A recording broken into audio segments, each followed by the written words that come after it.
여러분 안녕하세요. 예, 국제정치학 그 삼순환에 참가해 주셔서 감사합니다. 수업 들어가기 전에 이번 삼순환 관련돼서 몇 가지 여러분들한테 어떤 식으로 이제 수업이 진행될 것인가 말씀을 좀 드리고자 합니다. 우리가 예비순환부터 시작해서 지금까지 여러 번 이제 수업을 갖다 했었죠. 그러니까 여러분들이 예비순환부터 지금 이제 이순환까지 그 중간중간에 이제 그 특강들이 있었어요. 그래서 그 전에는 또 기본 수업도 있었고, 그래서 여러분들이 처음부터 지금까지 1년 동안 저하고 같이 수업을 갖다 해주신 분도 계실 거고, 또 중간에 이제 들어왔던 사람도 있을 거고, 그리고 오늘 처음 이제 만나는 분도 계실 겁니다. 그래서 그동안 우리가 이제 그 공부를 어떻게 해왔고, 삼순환 때는 어떤 식으로 정리를 할 건지 먼저 말씀을 좀 드리고자 합니다. 우리가 맨 처음에 이제 그 겨울방학 때 기본 수업이라고 하는 걸 시작을 했었죠. 그러니까 이제 국제 정치를 전혀 이제 접하지 않은 분들을 위해서 아주 이제 기초적인 그런 학습들을 갖다 우리가 했었고, 그 다음 이제 예비순환부터 본격적으로 이제 그 공부를 했습니다. 예비순환 때는 이제 국제 정치의 기본 이론들을 갖다 학습을 하고, 그다음 외교사를 갖다가 이제 그때 우리 예비순환부터 시작을 했었죠. 예비순환 때는 우리가 서양 외교사를 중심으로 학습을 했었습니다. 그리고 2순환부터는 이제 수업을 갖다 전문화시켜서 1순환 때는 외교 정책 이론에 관련된 그런 이제 그 내용들을 갖다 학습을 했었고, 그다음 또 국제 정치 경제 쪽에다가 좀 무게를 둬서 이제 학습을 했었죠. 그리고 외교사는 우리가 1순환 때 동양 외교사하고 냉전사를 갖다 학습을 했습니다. 그리고 이순환이 돼서 이순환 때는 우리가 21세기형 국제관계, 그러니까 탈냉전 이후에 나타나고 있는 어떤 비전통 안보와 관련된 여러 가지 이슈들, 그러니까 환경이라든가 테러라든가 아니면 21세기형 핵 억지 전략이라든가 21세기 나타나는 동맹의 문제, 에너지 문제, 기타 등등, 또 바이오 문제 중에서 질병의 문제, 굉장히 21세기형 다양한 그런 이제 문제들을 갖다가 우리가 이론하고 사례들을 갖다 중심으로 학습을 했습니다. 그리고 이제 삼순환이 지금 됐어요. 삼순환이 돼서 이제 우리가 총 정리를 갖다 하는 그런 입장인데, 늘 삼순환을 시작할 때 걱정이 되는 게 있어요. 그러니까 처음부터 쭉 수업을 갖다 들었던 학생들 같은 경우는 별 문제가 없겠습니다만, 중간에 들어오신 분들, 또 지금 삼순환 저하고 같이 처음 이제 수업을 시작하시는 분들, 자, 이런 분들 같은 경우는 좀 어렵게 느껴지지 않을까, 항상 이게 이제 걱정입니다. 그래서 일단 삼순환 우리 교재를 보시면 아시겠지만, 삼순환 교재는 예비순환부터 시작해서 이순환까지 우리가 학습했던 내용 중에서 제일 기초가 되는 그런 내용들, 가장 핵심적인 내용들을 갖다 묶어가지고 삼순환 교재를 만들었습니다. 삼순환 교재가 그러다 보니까 상당히 방대하죠. 자, 그래서 여러분들이 이 교재에 들어있는 내용들은 기본적으로 기본 학습으로 잡아서 학습을 하셔야 돼요. 그리고 이제 중간에 들어오신 분들, 그리고 이번에 처음 이제 저하고 같이 학습을 하시는 분들, 자, 요런 분들 같은 경우는 모의고사라든가 이런 것들이 좀 어렵게 느껴질 가능성이 있습니다. 모의고사는 우리가 예비순환부터 시작해서 이순환 때까지, 또 이제 중간에 특강들이 있었죠. 어떤 특강이 있었냐면 여름방학 때, 지난 여름방학 때 이 텍스트에 등장하고 있는, 여러분이 학습하고 있는 국제정치 이론가들이 직접 저술을 한, 직접 이제 그 이론가들이 직접 저술을 한 그런 논문들을 갖다가 한 16편, 15편 이 정도를 갖다 또 우리가 학습을 한 적이 있었습니다. 그걸 총 망라해서 모의고사를 출제할 거예요.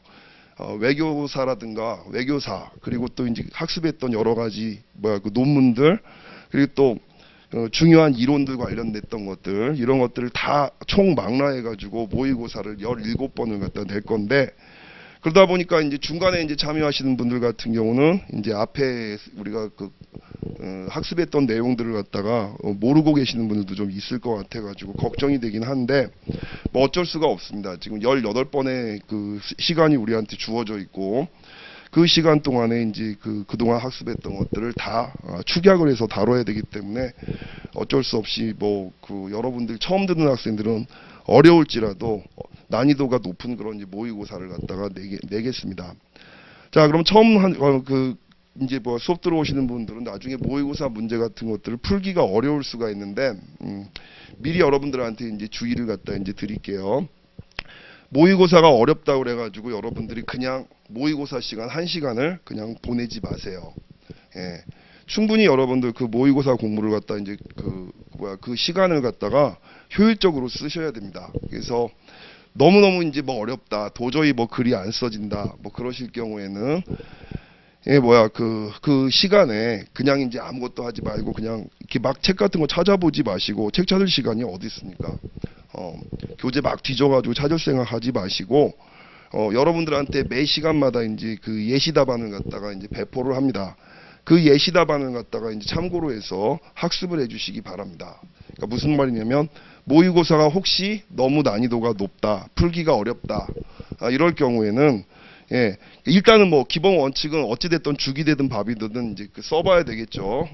글은 쓰면 쓸수록 느는 거니까. 그래서 죽이 되든 밥이 되든 써야 되겠는데, 도저히 뭐 이제 글이 안 된다, 도저히 뭐 그 내용을 이해를 못 하겠다 싶을 경우에는 그 여러분들한테 미리 수업 전에 이제 그 시험 전에 나눠드리는 그 뒤쪽에 비치를 갖다 해놓을 거예요.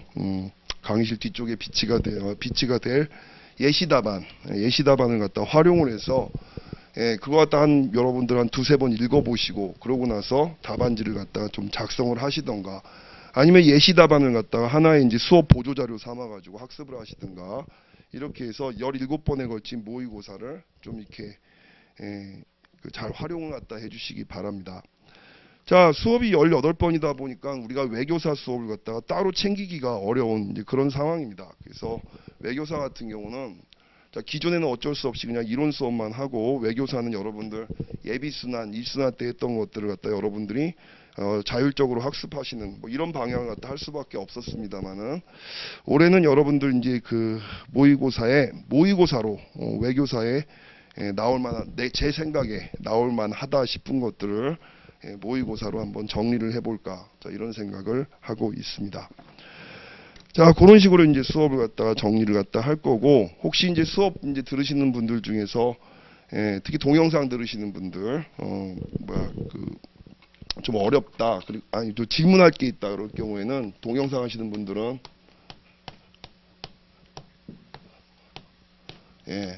네이버.com으로 이걸로 해갖고 저한테 메일을 갖다 주시면 바로바로 답을 해드리겠습니다. 자, 적으셨죠? KSSCPO 여기 강의계획서에 여러분들 제 연락처가 여기 써있죠? 수험 상담이라고 첫 페이지에 있으니까 요거 참고로 해서 저한테 메일을 보내주시면 되겠습니다. 자, 그럼 오늘부터 정신없이 이제 달려보겠습니다.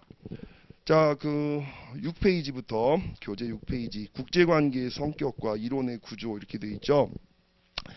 자, 국제관계란 무엇인가 쭉쭉 읽어볼게요. 이건 뭐 가장 기초적이고, 요걸 갖다가 뭐 국제관계가 뭐게라고 시험 문제 내지는 않겠지만, 그래도 일단 기본적으로 국제관계가 뭐를 갖다 이제 연구하는 건가, 어떻게 연구하는 건가, 요거는 한번 우리가 정리를 해보고 가야 되겠죠. 자, 국제관계란 무엇인가 7페이지.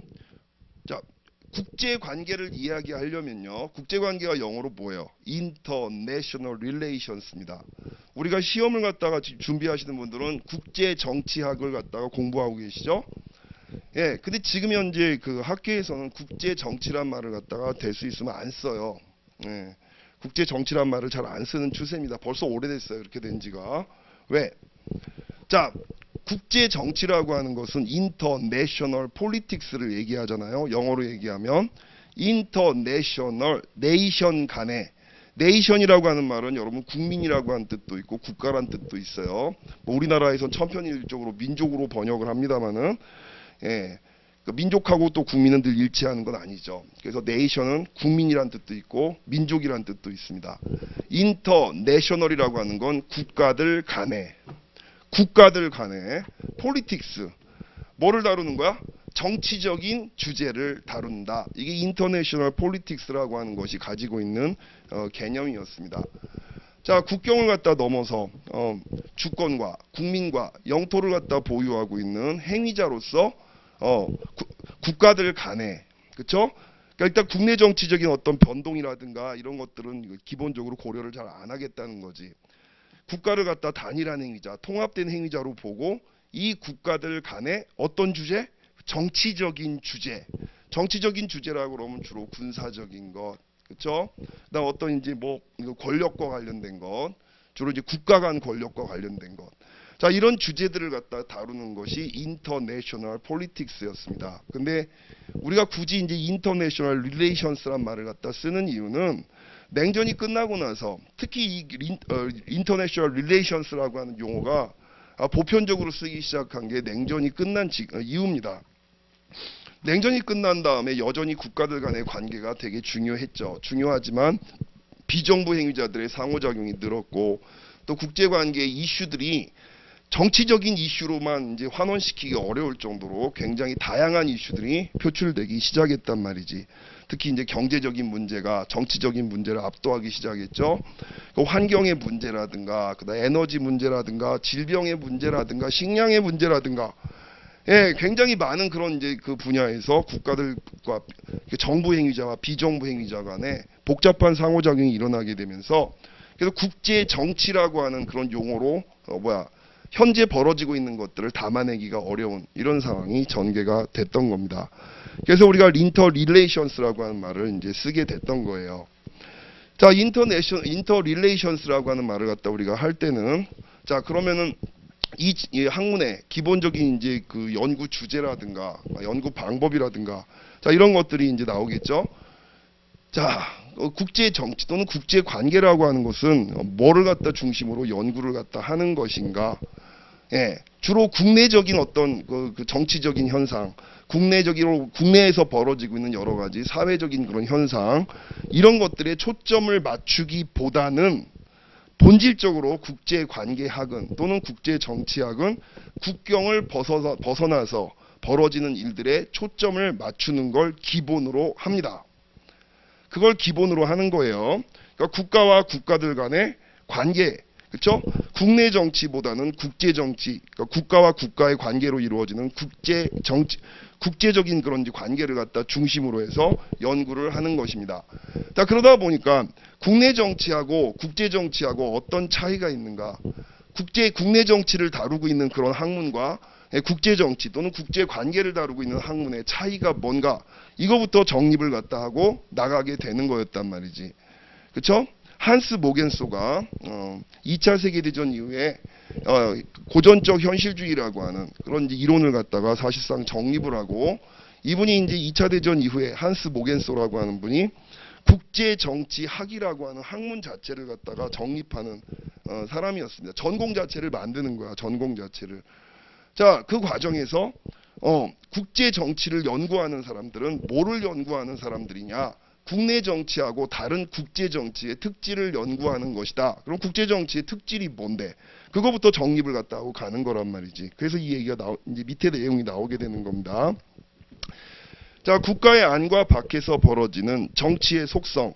자, 원래 이제 출발점이 모겐소는 이제 국제 정치학으로부터 시작을 한 거죠. 자, 국내 정치와 비교해서 국제 정치는 다음과 같은 차이점을 가지고 있습니다. 자, 그렇죠? 그러니까 국내 정치 연구하는 사람과 국제 정치를 연구하는 사람들은 서로 다른 대상을 연구하는 것이다. 이거부터 정립하고 들어가는 거예요. 자, 국제 정치는 국내 정치와 달리 정부같이 권위적이고 구속력 있는 원칙을 만들고 집행하는 중심적 권위체가 존재하지 않는다. 무정부의 가정이라고 우리가 얘기하는 거죠. 국제사회는 무정부적이다. 국가들이 지켜야 할 법을 제정하는 입법기관도 존재하지 않습니다. 국제사회에서 법은 국가들 스스로 만들고 국가들의 자발적인 의사에 따라서 준수됩니다. 그쵸? 국내에서는 어떤 뭐 입법기관이라든가 사법기관이 뭐 법을 만들고 법을 집행하는데, 국내의 이제 행위자라고 할 수 있는 개개인들이 말이야, 나 그 법에 대해 구속받기 싫어. 그거 가능합니까? 그러면 체포되지. 근데 국제 정치는 그렇지 않다는 거야. 국가들의 자발적인 의사에 따라서 국제법 같은 것들이 준수되는 그런 특징이 있다. 자, 국제법 역시 개별 국가들이 필요에 따라서 스스로 만든 것이며, 국내 정치하고 계속 다 차이점이 있죠. 국제법의 준수도 국가들의 의사에 따라서 좌우되는 속성이 강합니다. 특히 힘이 센 국가들에 의해서 좌우되는 속성이 강하죠. 국내에서는 힘이 센 사람이 말이지 자기 마음대로 법을 갖다 좌지우지하기가 어렵죠.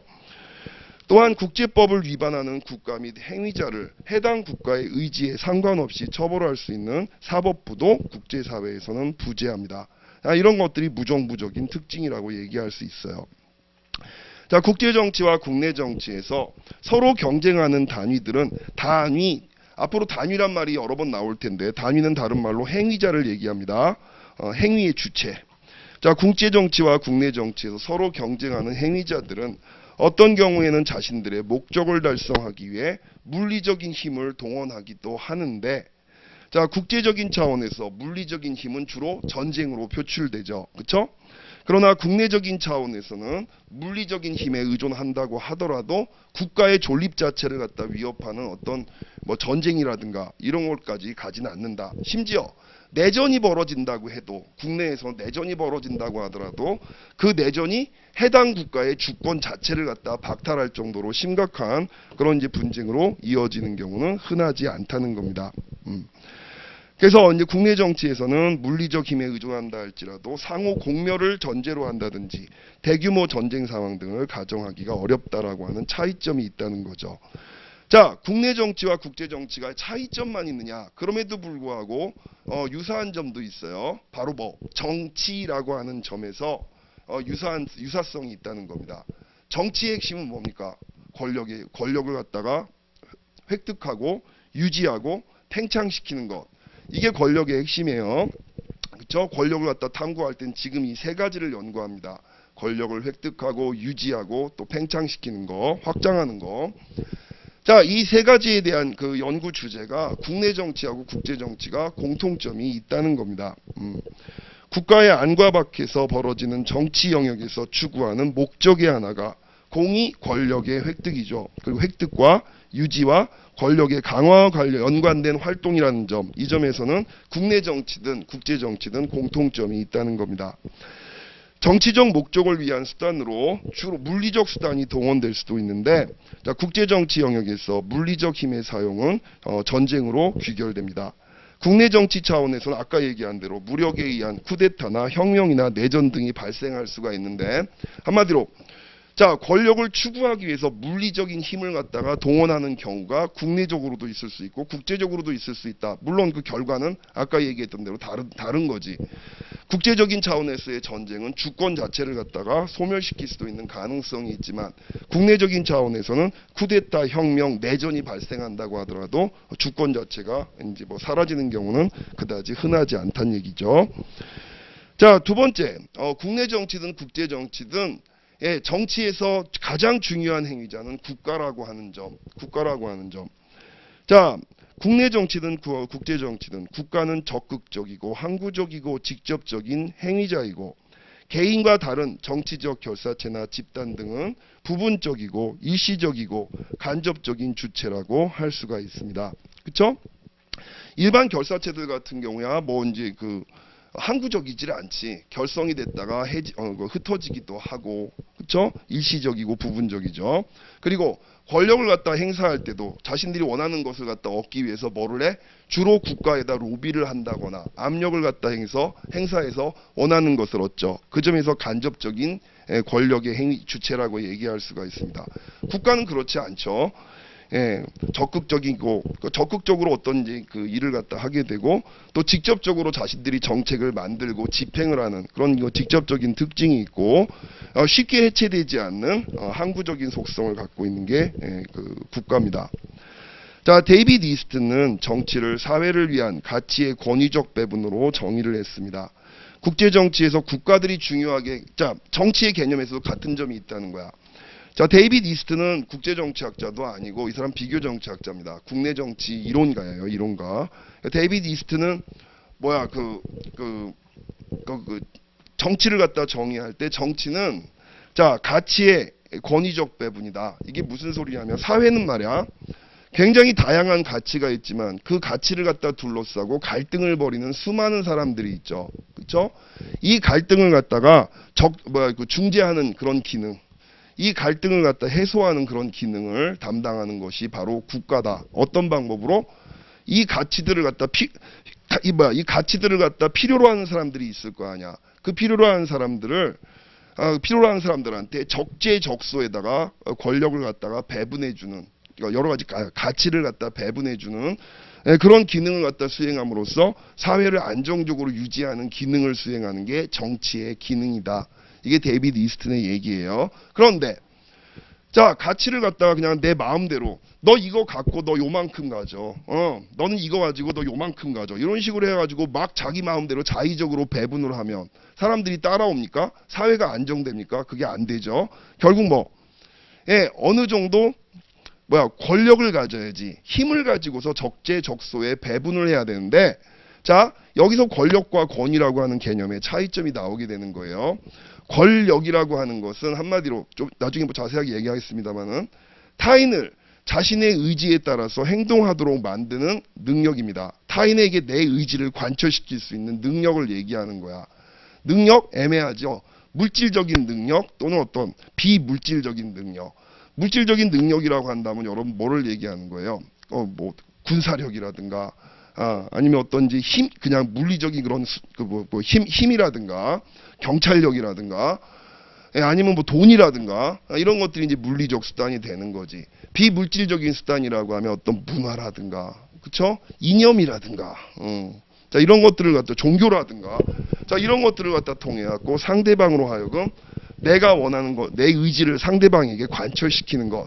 자, 이게 이제 우리가 얘기하는 권력이란 말이지. 자, 그런데 권위는 또 뭐냐? 데이비드 이스트는 정치는 권위에 의해서 가치를 배분한다 그랬잖아요. 권위라고 하는 것은 뭐냐면, 한마디로 말하면, 권력을 행사할 수 있는 자격을 얘기합니다. 자, 이 말은 어떤 의미가 있냐면, 타인이, 그러니까 내가 권력을 행사하려고 하는 대상이, 그래, 네가 나에 대해서 권력을 행사할 수 있어. 네가 권력을 행사하는 것은 내가 받아들일 수가 있어라고 하는 것들이 전제가 된 것. 그래서 네가 나한테 권력을 행사할 자격이 있다라고 인정을 하는 것.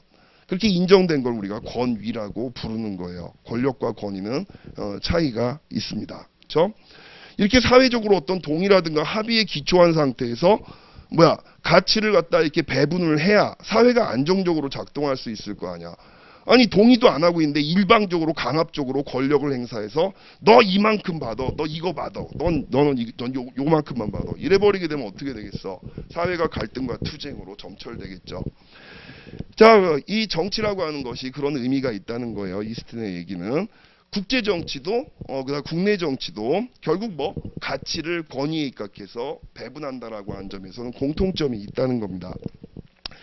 자, 데이비드 이스트는 정치를 사회를 위한 가치의 권위적 배분으로 정의를 했습니다. 국제 정치에서 국가들이 중요하게 여기는 가치는 제일 중요하게 여기는 가치는 자유와 안전이죠. 그렇죠? 다른 나라로부터 구속받지 않고 자율적으로 존재할 수 있는 것. 이게 국가들이 추구하는 가장 중요한 가치라는 거야.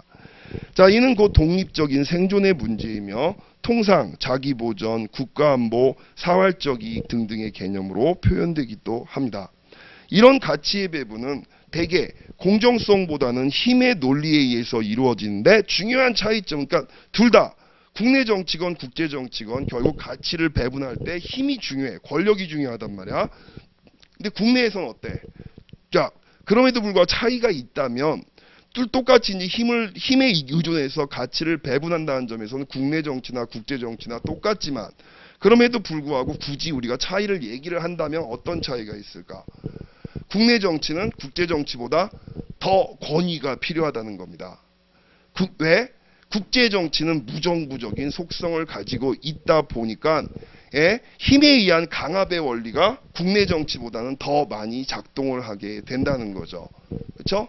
사회 피지배자들의 동의라든가 합의라든가 그런 것들이 더 필요한 권력 행사에서 피지배자의 동의라든가 합의가 좀 더 필요한 것이 국내 정치의 특징이라고 얘기할 수가 있다는 거예요. 자, 여러분 그거 염두에 두시고 보세요. 가치의 배분은 대개 공정성보다는 힘의 논리에 의해서 이루어집니다.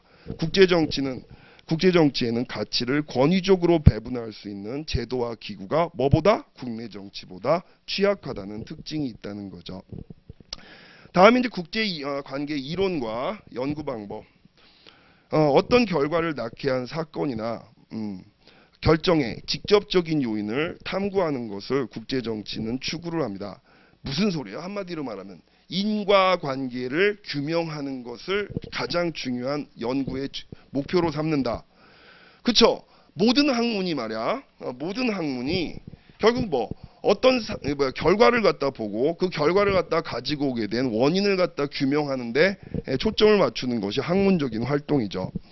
어떤 행위자가 혹은 어떤 힘의 요소가 작용해서 특정의 결과를 파생시켰는지 주로 국제관계에서는 서술합니다. 이걸 우리가 주로 서술적 지식이라고 그러는데 주로 외교사 같은 경우가 우리가 지금까지 공부했던 것 중에서 외교사 같은 경우가 주로 이렇게 서술적 지식에 입각해가지고 자 제1차 세계대전이 발생했다. 1차 세계대전의 원인이 원인은 무엇이었는가? 자, 이런 식으로 딱 물어볼 경우에 무슨 이제 세르비아의 청년이 오스트리아 황태자를 갖다가 암살했던 게 사건이었다. 그 전에 무슨 삼국 협상과 삼국 동맹이 대립한 것이 원인이었다.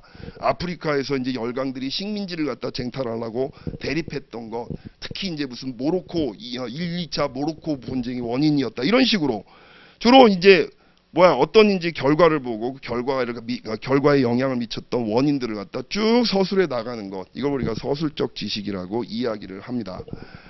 자, 이런 서술적 지식은요, 내가 이제 주로 자주 듣는 표현이 있는데 지금 이제 잔소리 한마디를 할게요. 잔소리라기보다는 여러분한테 주의할 사항을 얘기를 해볼게. 삼순환이 되면 항상 학생들이 모의고사 문제라든가 이런 것들을 쓸 때 답을 갖다 쓰고 고민들을 해. 그 심각한 고민에 빠져요. 상당히 이유 있는 고민입니다. 주로 뭐냐면 왜 분량이 안 나올까요? 공부를 되게 많이 한 것 같고 많이 알고 있는데 왜 분량이 안 나올까요? 서술적 지식이 부족해서 그래요. 무슨 소리냐면 학생들이 공부를 하면서 이론이 중요하다는 걸 알아. 주로 이제 이론 관련된 문제를 많이 내니까. 근데 여러분들이 놓치고 있는 게 뭐냐면 출제되고 있는 문제를 보면 이론만 물어보는 것이 아니라 그 이론을 갖다 가지고 어떤 구체적인 현상을 설명해 보라고 요구를 한다고. 이론만 빠삭하게 공부를 갖다 해놓고 어때? 이제 서술적 지식. 여러 가지 이제 그 원인과 결과를 갖다 다루고 있는 그런 이제 그 연구들이라든가 이런 것들을 갖다 여러분들이 학습이 부족하게 될 경우에는 당연히 어때? 이론 몇 줄 쓰게 되면 그 다음에는 어때?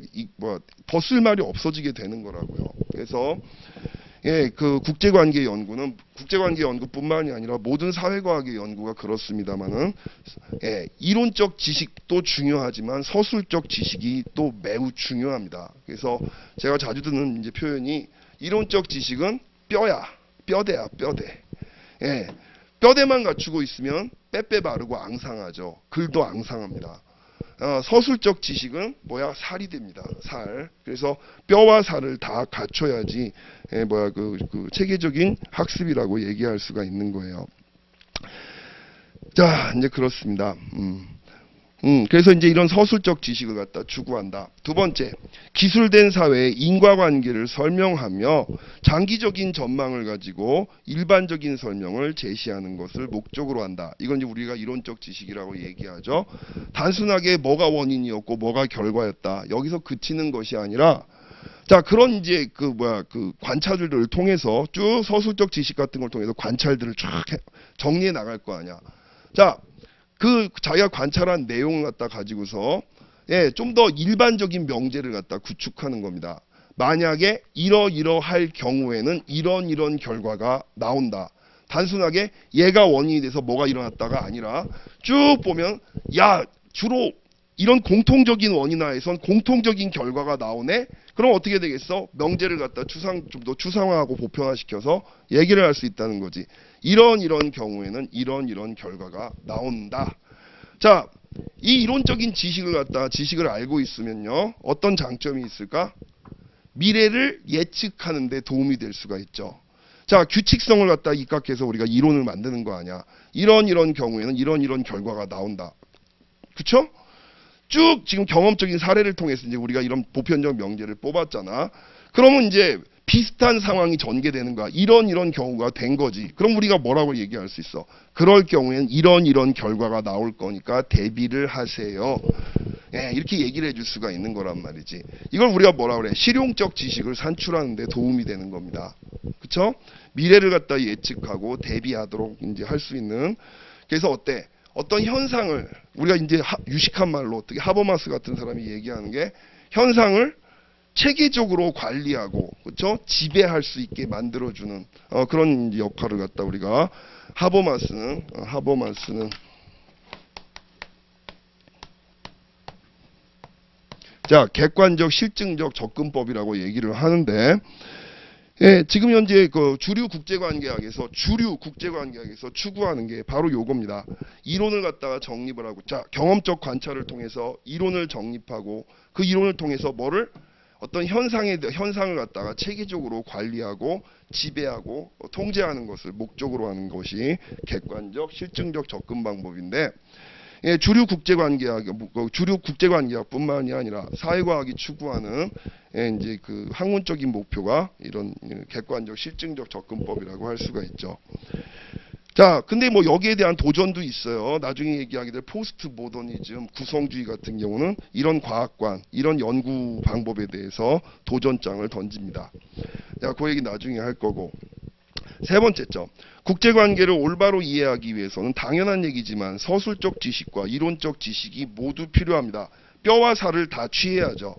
한 사건이나 문제에 대해 단지 서술만 하는 것은 별 의미가 없고 그 사건을 일반화하거나 그 속에서 어떤 교훈을 얻어내서 교훈만 얻으면 뭐 할 거야? 이 교훈을 이용을 해서 정책을 개발하고 그렇죠? 어떤 이제 대안을 제시하고 처방을 내리고 자 이런 것들이 이제 목표로 하고 있다는 거지.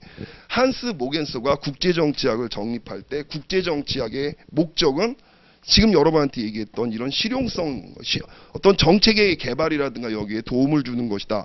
학문의 목적을 그렇게 딱 정의를 했단 말이지. 자, 국제관계로는 그래서 여기 나오지. 현실의 문제에 대한 답을 찾으려는 실천학문 혹은 정책과학의 속성을 가집니다. 그런 식으로 만들었어요. 학문 자체를. 자, 이 때문에 국제관계를 이론적으로 다루는 대학과 연구소 등의 전문가들과 정부 내의 정책 결정자 집단은 긴밀하게 연결되어 있습니다. 이론을 만들고 검증하는 데 사용되는 연구 방법은 전통적 방법과 과학적 접근법이라고 불리는 경험적 방법으로 구분할 수가 있습니다. 자, 전통적 방법. 이거는 말이야. 배경 설명이 좀 필요한데 이거 이제 미국 정치학을 기준으로 이제 이렇게 얘기들을 하는 겁니다. 자, 1950년대를 기점으로 해서 그 이전에 주류였던 방법들을 우리가 미국에서 미국 사회과학자들은 주로 전통적 방법을 사용하던 시기다. 1950년대 이후에 주류가 된 연구 방법은 과학적 접근 방법이다. 이 과학적 접근 방법을 우리가 행태주의라고 하는 그런 이제 그 경향을 우리가 과학적 접근 방법이라고 얘기한단 말이야. 50년대 이전과 이후에 어떤 차이가 있었는데 우리가 말하는 이제 전통적 방법이라고 하는 이 방법이 이제 지배하던 시기는 정치학, 국제정치학은 사실 이제 탄생된 지 얼마 되지 않았고 2차 대전 이후에 탄생을 하니까 전공 자체가 이제 2차 대전 이후에 만들어지니까 정치에 대한 연구 자체가 주로 법학이라든가 철학이라든가 역사학의 하위 학문처럼 이렇게 되어 있었어요. 따로 정치학과가 독립되어 있는 그런 이제 그런 나라가 많지를 않았었어. 정치학과라고 하는 전공이 따로 독립되지 못했던 그런 시기였단 말이지. 사회과학 자체가 법학이라든가 역사학이라든가 철학의 지배를 받던 그런 시기였죠. 자, 그러다 보니까 이런 이제 주류 학문에 이제 영향을 많이 받아왔고 정치적인 질문 자체가 상당히 가치가 개입되어 있거나 주로 철학적 질문이죠. 평화란 무엇인가? 그렇죠? 평화란 무엇인가? 전쟁의 의미는 무엇이냐? 정치인들은 어떤 가치를 추구하고 살아야 하는가?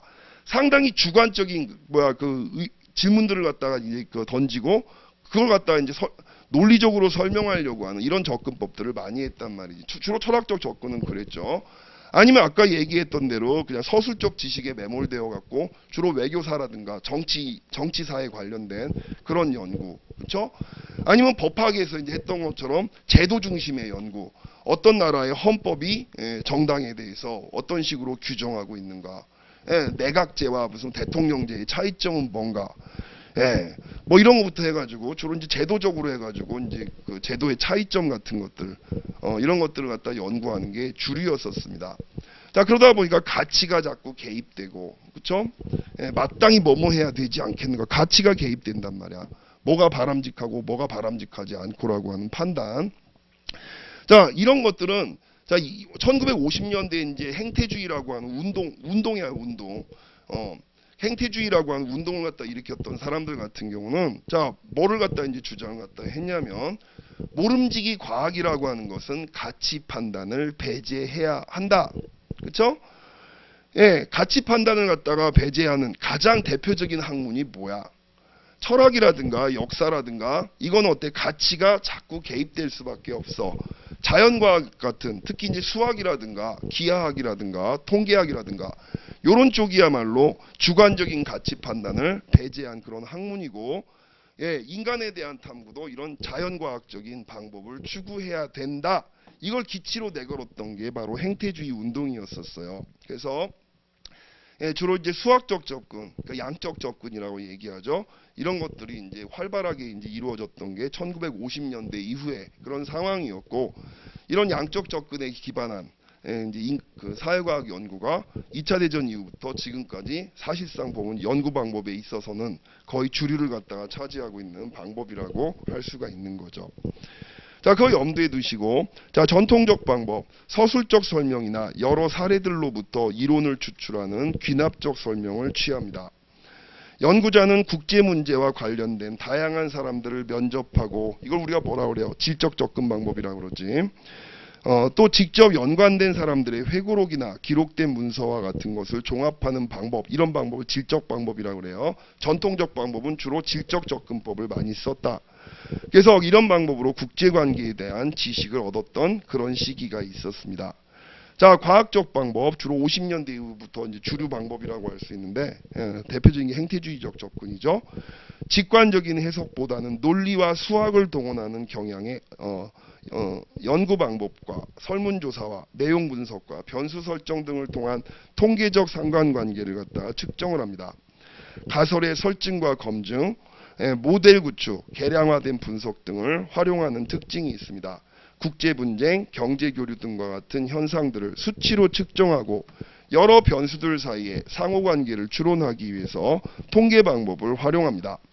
자, 특히 이제 행태주의적 접근 방법은 대표적인 객관적 실증적 접근 방법의 방법이라고 얘기할 수가 있습니다. 주로 연역적 지식을 갖다 추구합니다. 그러니까 연역적 방법이라고 하는 것은 뭐를 얘기하냐면은 어떤 보편적 개념이라든가 이론으로 출발을 해가지고 현상을 갖다 설명하는 이런 방법을 연역적 방법이라고 한다고. 학생들이 이상하게 생각해.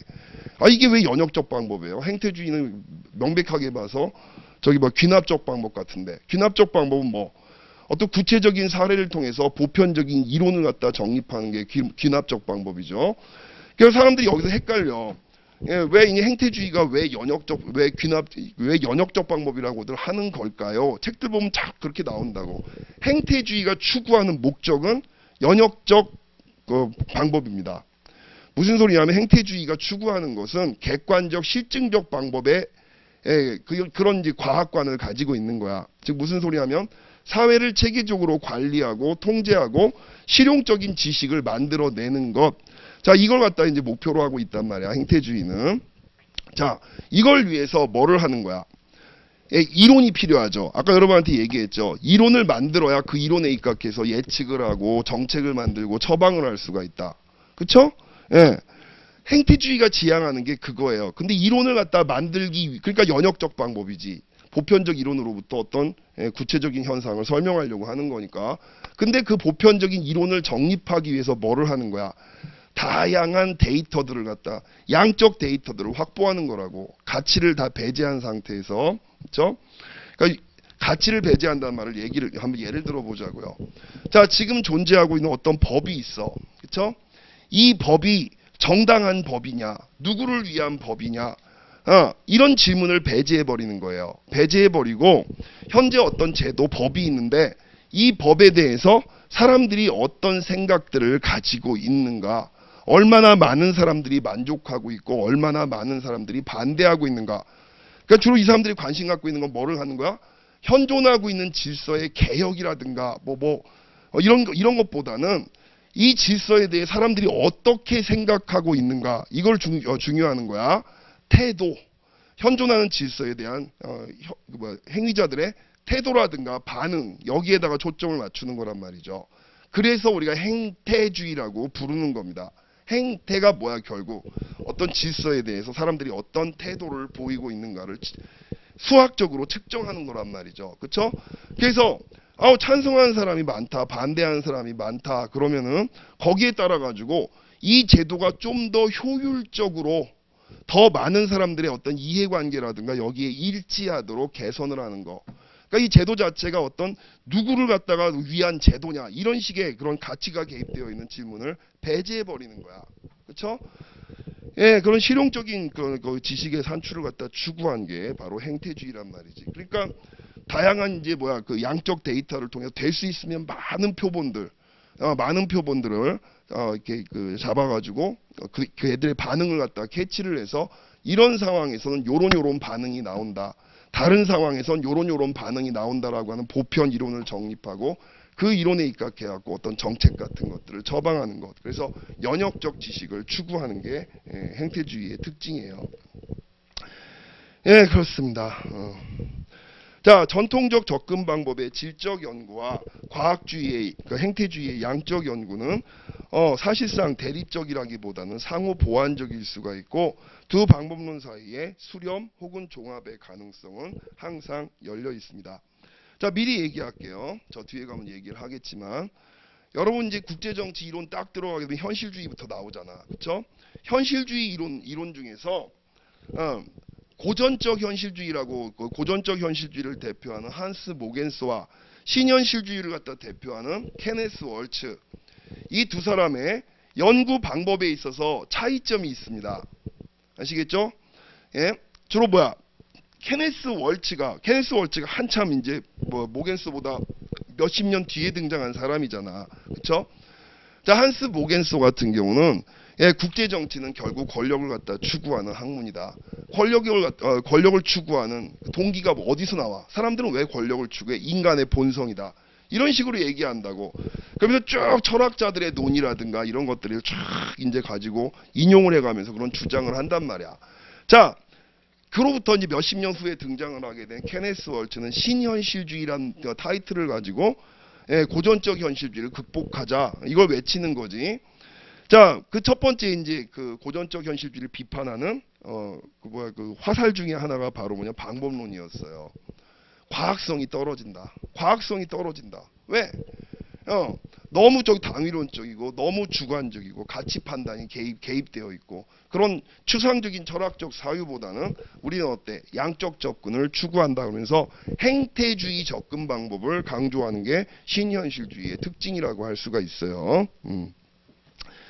자, 더 내친김에 말씀드리면 케네스 월츠가 또 이제 그 모겐소를 이제 비판한 또 다른 포인트는 뭐였어? 방법론이 아니라 다음 존재론이야. 바로 구조 개념입니다. 그냥 그 케네스 월츠는 국제 정치를 갖다 설명하려면은 인간을 지배하고 있는 사회 구조가 어떤 식으로 형성되어 있느냐, 여기에 초점을 맞춰가지고 사회 구조가 어떤 특징을 가지고 있냐, 그 특징이 개개인 행위자인 국가에 어떻게 반영되느냐, 요걸 갖다 설명하는 게 과학적 설명 방법인데 모겐소 같은 경우는 거꾸로 갔다. 개별 행위자인 국가가 어떤 이익들을 갖다 추구하느냐, 그 과정에서 어떤 질서가 만들어지느냐, 이런 식으로 설명을 했다는 거지. 그거는 과학적이지 않다라고 보는 게 케네스 월츠의 얘기였어요. 자, 이 두 사람의 차이는 저 뒤쪽 가서 여러분한테 얘기할 거고요. 다음 이제 국제관계의 분석 수준. 자, 개인의 차원. 자, 국제관계 연구에 있어서 관련 학자나 전문가들이 오래전부터 가지고 있는 핵심적 문제 중에 하나는, 자, 일단 분석 수준에 대한 얘기부터 할게. 자, 국제 정치를 갖다 우리가 분석한다고 할 때 너무나 분석이라고 하는 것은 그냥 얘는 이렇고 쟤는 저렇고 막연하게 서술하는 것이 아니라 예, 어떤 요인들에 입각해가지고 이렇게 설명을 하는 겁니다. 자, 어떤 현상이 딱 있단 말이야. 그 현상을 갖다가 여러 가지 요인들, 그 결과가 나타나게 된 결과를 일으키게 된 여러 가지 요인들을 체계적으로 분류를 해서 설명하는 게 분석이에요. 그냥 짬뽕을 해갖고 그냥 자의적으로 그냥 이렇고 그냥 쭉 서술해 나가는 게 아니라 체계적으로 요인들을 갖다 분류해서 설명하는 게 분석적 방법입니다. 그렇죠? 자, 국제 정치가 굉장히 복잡하죠. 국내 정치 상황도 되게 복잡한데 국제 정치는 또 얼마나 복잡하겠어. 자, 그 어떤 결과에 영향을 미친 요인들이 너무나 많을 수가 있어요. 자, 어쩔 때는 대통령의 인식 때문에 그래. 어떤 때는 의회가 반대했잖아. 너네 나라의 국내 정치가 좀 이제 이런 결과에 영향을 미친 거 아니야? 아니지. 동북아에 존재하는 미중의 대립 구조가 이런 결과에 영향을 미친 거야. 자, 되게 다양한 설명이 있을 수 있어. 근데 이걸 갖다가 체계적으로 자, 시스템 수준, 정책 결정자 수준, 국내 정치적 수준 이렇게 딱딱딱딱 층위를 나눠서 설명해주면 되게 깔끔한 정리가 될 텐데 어쩔 때는 정책 결정자 얘기했다가 그 다음 페이지에는 갑자기 양극 체제가 어쩌고 다극 체제가 어쩌고 막 이래버리게 되면 책 읽다가 머리가 터져버리지. 예, 글 쓰는 사람 자체도 정리가 안 돼. 그쵸? 그래서 우리가 어떤 현상을 분석할 땐 분석 수준이라고 하는 걸 쓰는데 크게 세 가지 정도의 분석 수준을 우리가 일반적으로 많이 씁니다. 일반적이라고 그랬어요. 직접 현장에서 연구를 할 때 연구 주제에 따라서 분석 수준이 매우 달라질 수가 있습니다. 그냥 일반적으로 우리가 한 세 가지 정도 분석 수준을 얘기할 수가 있는데 그 세 가지 분석 수준을 케네스 월츠가 뭐라고? 세 가지 이미지라고 하는 말로 설명을 한 거였단 말이지. 월츠의 세 가지 이미지. 이건 뭐예요? 이미지란 말을 쓰지만 분석 수준이야. 분석 수준. 예. 요거 옛날에 여러분 시험 문제 나왔었어요. 케네스 월츠의 세 가지 이미지에 입각해서 당시 이제 정확히 사례가 뭐였나? 북한의 무슨 무기 판매였나? 뭐였나? 이거를 갖다 월츠의 세 가지 이미지에 입각해서 설명을 해봐라. 이런 식으로 문제가 나온 적이 있었어요. 예. 자, 첫 번째 이미지. 이 사람 말은 뭐냐면, 자, 어떤 현상을 갖다 이제 연구를 한단 말이야. 분석 수준에 입각해서 사람들이 연구를 한다는 거지. 이 사람이 관심 가졌던 게 특히 전쟁을 갖다 연구한 학자가 되게 많았죠. 국제 정치에서. 전쟁을 갖다가 전쟁을 갖다 일으킨 요인에 대해서 기존의 학자들이 굉장히 많은 연구들을 했는데 구분을 해보면 어떤 연구들은 정책 결정자 요인을 강조하더라. 정책을 결정하는 사람이 상황을 어떻게 인식하고, 그렇죠? 예, 또 뭐가 자기한테 이익이 된다고 판단을 갖다 했을 거 아니야. 그 판단에 의해서 결정을 내린 결과가 바로 저런 전쟁이었다. 그렇죠? 특히 합리적 판단. 내가 전쟁을 일으켰을 때 얻는 것이 잃는 것보다 훨씬 더 많다라고 하는 합리적 계산이 나왔을 경우에 전쟁을 일으키는 것이다. 자, 이런 식의 설명들이 제법 많더라 이거예요. 역으로 얘기하면 저 전쟁으로 인해서 이 전쟁을 일으키는 무엇을 얻었을까? 그렇죠? 무엇을 얻기 위해서 전쟁을 했을까? 이렇게 추론해내는 거.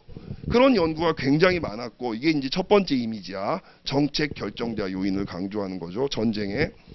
자, 두 번째는 국내 정치적 요인이에요. 예. 두 번째 이미지는 국내 정치적 요인을 갖다 얘기하는데 자, 요건 이제 우리가 두 가지로 나눠볼 수가 있습니다.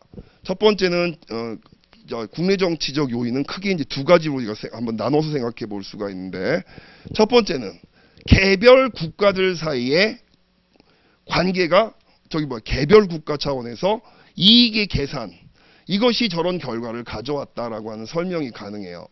두 번째 이미지에 해당되는 첫 번째 설명은 개별 국가 차원에서 개별 국가가 각자 이익을 갖다 추구하는 과정에서 저런 결과가 저런 전쟁이 벌어지게 됐다. 그렇죠? 합리적인 그런 행위자로서 정책 결정자를 보는 게 아니라 국가를 갖다 마치 사람처럼 간주를 하고 전쟁의 원인을 설명하는 거란 말이지. 여러분 그거 신문에서 많이 보잖아. 오늘도 보면 뭐 이제 북한이 무슨 뭐 탄도 미사일을 발사했다. 북한이 사람이 아니잖아. 북한을 사람처럼 설명하잖아. 그러면서 뭐라고 얘기해? 북한은 왜 탄도 미사일을 쐈을까? 한국과 북한의 관계, 북한과 일본의 관계 이런 식으로 해갖고 설명하잖아요. 그쵸? 예? 그런 방법이 이제 그 두 번째 이미지에 하나 해당되는 거고, 특히 월츠는 월츠가 얘기했던 두 번째 이미지는 여기에 맞는데 이것만 얘기하는 게 아니야. 자, 두 번째 이미지, 그러니까 국내 정치적 요인이라고 얘기하는, 그러니까 국가 간 요인이라고 얘기하는, 국가 요인이라고 얘기하는 두 번째 이제 그 요인은 바로 뭐냐면 국내 정치적 요인이에요. 국내 정치에서 어떤 이익 집단이라든가, 그렇죠? 예, 어떤 또 이제 정부의 관료 조직이라든가 이런 것들이 어떤 이제 상호작용을 해서 저런 전쟁으로 가게 됐는가, 주로 그런 거 다루는 거지. 국내에서 일어난 여러 집단들 간의 관계, 어떤 세력들 간의 관계, 여기에 포커스를 맞춰서 전쟁의 원인을 설명할 수가 있습니다. 그렇죠? 자, 다음 이제 그 세 번째 이미지는 월츠가 이 세 번째 이미지야말로 전쟁의 원인을 설명하는 또는 국제 정치를 갖다 분석하는 가장 좋은 방법이다, 가장 바람직한 방법이다라고 얘기했던 게 세 번째 이미지인데, 세 번째 이미지는 뭐다? 국제 시스템에 입각해서 설명을 하는 겁니다. 시스템에 입각해서. 자, 시스템은 뭐야? 여기서 월츠가 말하는 시스템은 국가와 국가들 간의 상호작용으로 만들어지는 어떤 질서를 얘기하는 겁니다. 그렇죠? 예를 들어 갖고 중국하고 미국하고 따로따로 떨어져 있으면 시스템이 형성이 안 돼요. 근데 어때요? 얘들이 부단하게 상호작용을 해. 뭐 또 무역 관계를 할 수도 있고, 그 다음 또 뭐야? 군사 전략, 안보라고 하는 이슈를 놓고 상호작용을 할 수가 있죠. 그렇죠? 그 상호작용을 하는 과정에서 어떤 두 나라 사이에, 두 나라의 관계를 갖다, 관계에 영향을 미치는 어떤 상황, 어떤 규칙, 이런 것들이 만들어질 수 있단 말이야. 이걸 우리가 구조라고도 부르고 시스템이라고도 부르고, 엄밀하게 말하면 구조와 시스템은 달라요. 사회학에서는 이거 명확하게 구분하는데, 어쨌든 자, 두 개 이제 구분하지 않고 쓰는 경우도 이제 국제정치학에 많이 있죠. 자, 그 다음 또 이제 우리가 다른 말로 국제정세 이런 말을 쓰기도 합니다. 그렇죠? 세계는 바야흐로 이런 세계 속에서 미국과 중국은 이런 식으로. 자, 이렇게 둘이 상호작용해서 만들어진 질서는 이제부터 어떻게 돼? 너와 나, 상호작용하는 행위자들의 선택과 판단에 결정적인 영향을 미치게 된다는 거야. 결정적인 영향을 미치게 된다는 거예요. 예. 즉 뭐냐면 내가 어떤 선택을 내가 이제 어떤 국가야, 국가라고 하는 행위자인데 어떤 행위를 갖다 할 때 지금 현재의 상황을 갖다 고려를 해서 선택을 하는 거란 말이야. 아무것도 없는 상태에서 그냥 나의 이익이 되니까 전쟁해야지, 이게 아니라 지금 내가 전쟁을 했을 때, 자, 내가 가지고 있는 힘이 얼마만큼 되는가, 상대방에 비해서. 상대가 나보다 압도적인 힘을 가지고 있다면 싸우고 싶어도 에휴 이러고 말아야 될 거 아니야. 그쵸? 이렇게 너와 나를 갖다 지배하는 어떤 규칙, 상황 이런 것들이 존재한다는 거지. 그쵸? 이걸 갖다 이제 구조, 시스템 뭐 이렇게 부릅니다. 그래서 전쟁의 원인을 갖다 분석을 할 때는 이런 구조, 시스템 같은 것들에 초점을 맞춰서 분석하는 것이 더 과학적이고 더 이제 체계적이다라고 월츠는 주장을 한 거란 말이. 세 번째 이미지가 바람직하다. 예를 들어 가지고, 자, 이제 특히 이제 상호작용을 갖다 월츠는 주로 국가의 수에 입각해 갖고 상호작용을 갖다 설명하는 경우가 많았어요. 그러니까 이제 주로 특히 이제 국제 정치에서는 국가들은 결국 힘을 갖다 중심으로 상호작용을 하지. 저 권력을 갖다 추구하려고 하는 게 국제 정치의 본질이라고 보는 거야. 그렇죠? 그래서 권력을 갖다 둘러싸고 상호작용을 갖다 하는 그런 가운데 힘이 어떤 쪽이 더 힘을 많이 가지고 있고 어떤 쪽이 힘을 더 적게 갖는 그런 질서가 형성이 되겠죠. 여러분 지금 내가 하는 말이 그냥 넘어가지 마세요. 작년에 행정고시 시험 문제, 국제정치 문제가 이게 났습니다. 그래서 여러분한테 얘기하는 거예요. 작년 시험 문제가 뭐였었냐면은 케네스 월츠와 그 다음 임마누엘 월러스타인의 구조 개념을 비교하시오. 이게 시험 문제 나왔었습니다. 예, 국립 외교원 시험 문제 나와도 손색이 없을 만한 그런 문제가 나왔었어요. 작년에. 학생들이 많이 어려워했던 그런 얘기였는데 지금 제가 여러분한테 그 한자락을 지금 설명을 하고 있는 거예요. 나중에 뒤쪽과 더 자세하게 하겠습니다만은. 자, 계속 지금 여러분한테 내가 얘기한 거 월츠의 얘기를 하고 있는 겁니다. 월츠의 시스템, 구조 개념을 얘기하고 있는 거예요. 자, 다시 한번 얘기하지만 무정부적인 그런 국제관계에서 국가들은 힘을 추구하는 상호작용을 한다고 보는 거야. 그쵸? 결국 힘의 관계가 하나의 질서로서 성립이 되는 거란 말이지. 더 구체적으로 얘기하면 누가 힘을 더 많이 가지고 있고 누가 힘을 더 적게 갖고 있나. 자, 이런 식의 그런 식의 이제 어떤 규칙, 자, 힘의 관계에 따라서 국가들의 어떤 서열이라든가 질서 같은 것들이 만들어지게 될 거란 말이야. 힘을 많이 가지고 있으면 강대국이 되겠죠. 힘을 적게 갖고 있으면 약소국이 되겠죠. 그래서 이제 이렇게 위치가 지워지는 거죠. 구조에 의해서 국가들이 배열되는 겁니다. 뭐라고 얘기했어요? 구조에 의해서 국가들이 어떤 애는 강대국의 지위에, 어떤 애는 약소국의 지위로 배열이 되는 거란 말이야. 월츠가 그래서 구조를 배열의 원리다. 어떤 이제 그 국가들 간의 힘의 분포 상황이다. 뭐 이런 식으로 얘기를 한단 말이지. 이게 그런 의미입니다. 자, 또 하나 이제 보자고. 강대국이 그럼 몇 개나 되게? 강대국이 몇 개나 되느냐에 따라 가지고 또 이제 국제 구조가 달라질 수가 있지. 힘을 많이 가지고 있는 지위에 있는 게 강대국이잖아. 강대국이 압도적인 힘을 가지고 있는 강대국 둘이 있고, 자, 나머지 있고 고만고만한 애들이 이 강대국을 갖다 중심으로 해서 이렇게 의존하고 있을 때, 이거 우리가 뭐라 그래? 양극 체제. 바이폴러 시스템이라고 얘기하죠. 자, 어떤 경우에는 압도적인 힘을 가지고 있는 애가 혼자 우뚝 서 있고 나머지 애들이 고만고만한 애들이 얘한테 의존해야 되는 이런 식의 시스템도 있을 수 있죠. 이거 우리가 뭐라 그래? 단극 체제, 모노폴 시스템이라고 얘기하는 거지. 그렇죠? 또는 힘을 갖다 가지고 있는 국가들 5개, 6개 힘이 고만고만한 국가들이, 그렇죠? 서로 상호작용하고 있는 이런 질서, 이걸 우리가 뭐라 그래? 다극체제라고 부르는 거란 말이야. 그렇죠? 자, 이렇게 힘의 분포가 어떻게 되어 있냐에 따라서 국가들의 외교 정책이라든가 판단이라든가 이런 것들이 영향을 받게 된다는 겁니다. 예? 그래서 이제 국제 정치를 갖다 설명할 때 시스템 수준에서의 분석이 보다 체계적이고 바람직하다라고 봤던 게 케네스 월츠의 주장이었단 말이에요. 자, 그거 염두에 두시고 국제관계의 분석 수준 볼게요. 자, 먼저 개인의 차원. 월츠는 이걸 첫 번째 이미지라고 얘기했죠. 자, 국제관계 연구에 있어서 관련 학자나 전문가들이 오래전부터 가지고 있는 핵심적인 문제 중 하나는, 자, 연구 주제 중에 하나는 전쟁과 평화에 관한 것이었습니다. 즉, 왜 전쟁이 발발하고 어떻게 평화를 이룰 수 있느냐, 이런 것들이 좀 오래된 관심이었죠. 케네스 월츠는 인간, 사회, 국가의 갈등이 발생할 수 있는 각 차원의 개념 공간을 설정해서 각 부분의 장이 어떻게 형성되고 작동하는지 조망했습니다. 유명한 책을 썼지. 1959년도에 한국말로도 번역된 책 Man, State and War라고 하는 책을 쓴 거죠. 자, 국제관계에서는 참가하는 행위자 수가 많습니다. 복잡한 영향력, 변수들이 많아. 행위자, 과정을 간명하게 설명하기 위해 학자들이 사용하는 한 가지 방법은 그것들을 몇 가지 분석 수준으로 묶어서 여러 요인들을 몇 가지 수준으로 묶어서 설명을 하는 거예요. 예를 들어 인간의 수준. 인간 수준이라고 하면 주로 뭐겠어? 주로 정책을 갖다 결정하는 사람, 이런 사람이겠지. 자, 국가의 수준. 국가의 수준은 두 가지로 나눠볼 수 있다고 그랬어요.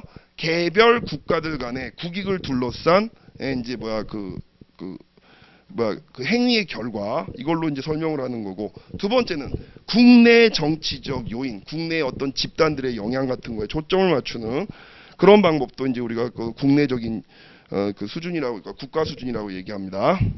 자, 국제 시스템 수준 같은 분석 수준에 따라서 국제관계 문제들을 탐구해 볼 수 있습니다.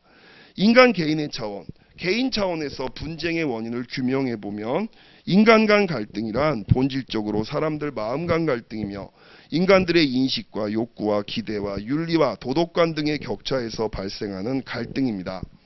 옛날에는 심리학적 접근을 많이 했었어요. 그래서 로렌츠 같은 사람은 인간의 공격 본능에 대해서 언급을 했습니다. 인간 속성에는 공격적 본능이 내재되어 있고 이런 성향이 어떤 계기, 이걸 우리가 자극 반응 이론이라고도 얘기하지. 외부로부터 어떤 자극이 딱 주어지게 되면 안에 잠재있던 것들이 뻥 하고 표출된다는 거. 그렇죠?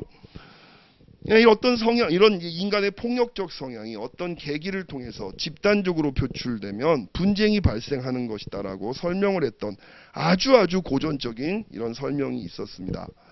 자, 여기에 입각하면 분쟁을 억제하기 위해서는 당연히 인간의 공격적인 성향을 순화시킬 수 있는 교육과 계몽 같은 것들이 중요하다고 설명을 했습니다. 정책 결정자가 이거 폭력적이면 전쟁이 일어날 가능성이 높잖아.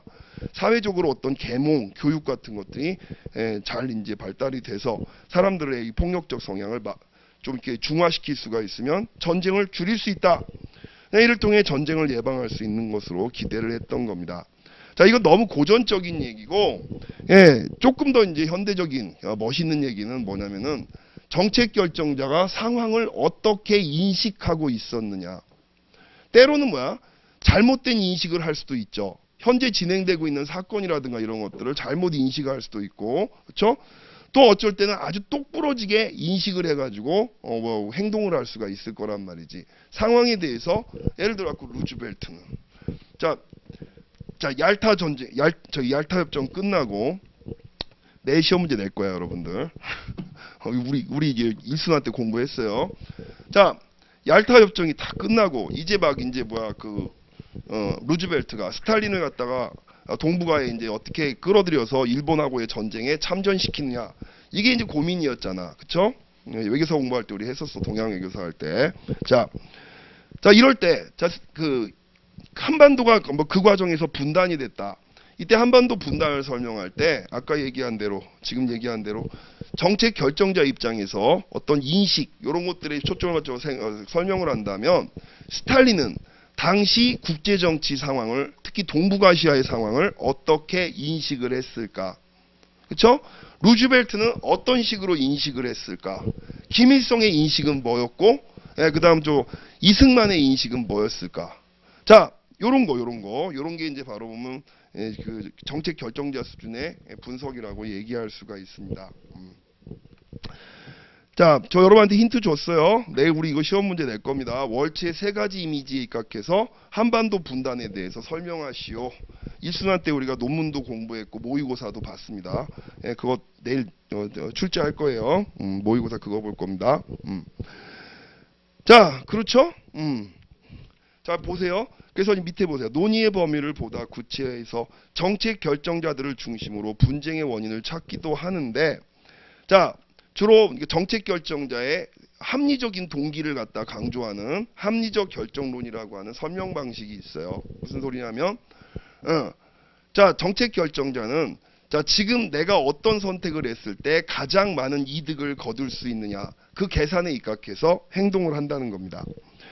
자, 특히 전쟁은 전쟁의 당사자가 되는 양측 지도자들이 평화보다 전쟁을 치름으로써 더 많은 것을 획득할 수 있다는 생각에 기초해서 결정하는 의식적이고 합리적인 결정에 따른 것이라고, 이런 입장에서, 이런 합리적 결정론의 입장에 서서 전쟁의 원인을 설명하는 사람들이 굉장히 많았다는 거야. 자, 그 다음 관료 정치론. 요거는 뭐냐면은 이제 정책을 갖다 결정하는 사람들이 자신들의 조직을 갖다가 대표하는 사람들일 수 있죠. 예를 들어서 내가 전쟁을 갖다 할까 말까 지금 결정을 해야 되는데, 나는 국방부 장관이야. 나랑 같이 또 토론을 갖다 하는 또 다른 사람은 누구? 어떤 재무부 장관이야. 어떤 사람은 국정원 원장이야. 그리고 대통령이 앉아 있어. 각각은 어때요? 자신에게 부여된, 조직으로부터 부여받은 자신들의 임무가 있죠. 그렇죠?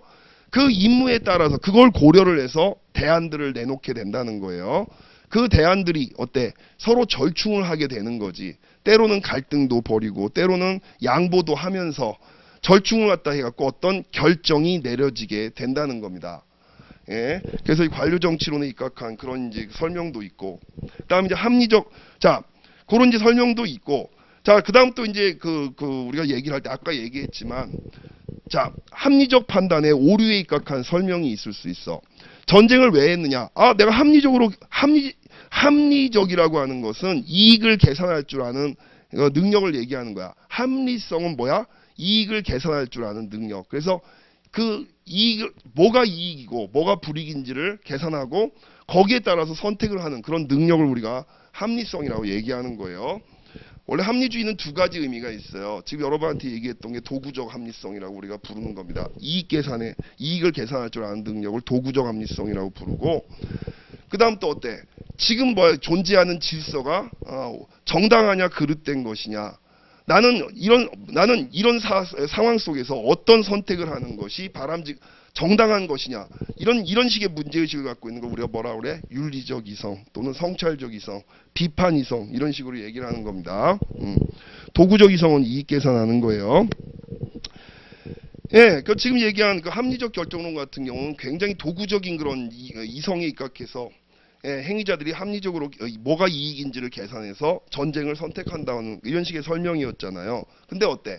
아까도 얘기했지만 정책 결정자가 상황을 잘못 인식하거나 오판을 함으로써 잘못된 결정을 내릴 수도 있다는 이런 설명도 있다는 거야. 전쟁을 설명할 때. 자, 합리적 판단의 오류. 정책 결정자가 합리적 판단에서 일탈됨으로써 분쟁이 일어난다는 그런 설명입니다. 정보 판단의 오류, 집단적 사고의 함몰. 집단적 사고라고 하는 건 뭐예요? 정책 결정을 내리는 집단이 전부 어때? 똑같은 이념, 똑같은 가치관, 똑같은 어떤 출신 배경, 똑같은 어떤 그 직업적 경험, 이런 것들을 가지고 있다 보니까 전부 예스맨이 되는 거야. 전부 똑같은 얘기만 하는 거란 말이지. 자, 이런 것들은 어때? 합리적인 결정을 가로막게 되는 요인이라는 얘기예요. 또는 인지적 편견, 자, 이런 것들이 작용함으로써 정책자가 잘못된 결정을 함으로써 전쟁이 일어난다라고 설명을 할 수도 있다는 겁니다. 예. 자, 10분 쉬었다가 이어서 할게요.